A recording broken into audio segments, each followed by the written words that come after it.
Home, one of man's greatest desires, a place to feel safe and comforted and loved, a place where the grass is greenest, a place that no one can take away, a place that's not really a place, but a feeling.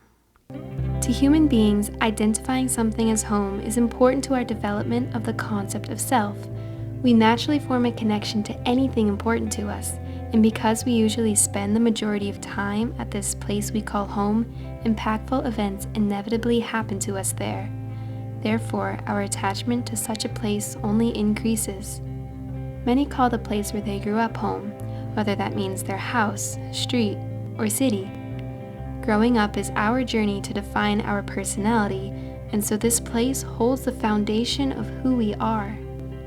Once we've left this home and begin to feel a sense of longing, we assume it is for the place itself, but it can also be for the person we were when we were there. That place looks different to everyone. Maybe it's even a list of places, but it doesn't have to be a house. Maybe it's the playground you went to with your grandma, the stage you always perform on, the field your dad takes you to for baseball games, or the beach you go to every summer. In my experience, home is not a place, but a feeling. Over the course of a few years, I went to 3 different schools and lived in 2 different states, exposing me to completely different environments and communities. I was stuck in a mindset where I couldn't adapt to or accept my surroundings. All I could do was long for what I no longer had and where I no longer was. I had lived in a new state for 2 years, and I still referred to it by its name while I referred to my old state as home. I was incredibly homesick after I moved, or so I thought. Eventually, my senior year of high school started to become a happy one. I got confused and a little guilty as I didn't want to forget or replace my friends in my old state. That's when I realized there is no singular place called home. My comfort and happiness does not depend on the walls that surround me, but rather the people. Those feelings of safety and love I associated with home, which I thought were in the town I grew up in, were beginning to appear with a new group of people. Somehow I felt the same way as I always have with my old friends. All of these feelings are products of a deeply human need to belong. We all have a social dependency on others when it comes to our need to belong. In social cognitive psychology, it is defined as our affiliation need. This urge to be a part of a community and to bond with others comes from our evolutionary standards for survival, when human beings couldn't survive without cooperation and teamwork.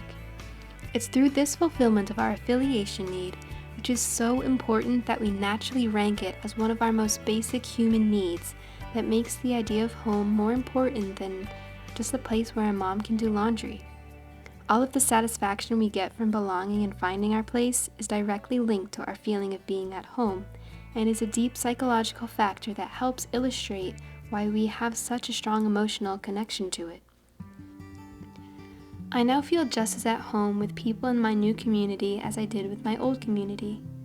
No matter where I am, the happy feelings follow and are not connected to where I am, but who I am and who I'm with. Having realized this, especially considering having not lost the bond with friends I haven't lived with for 4 years now, gives me the confidence to be able to make new places my home.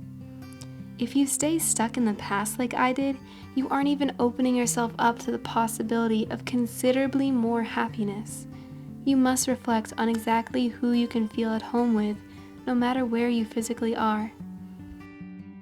While I continue to grow through life and travel the world, I will no longer long for an old home, but be content in the people I've surrounded myself with. As long as I keep them close to my heart, I will be home. Wherever someone loves you, don't look back, don't worry.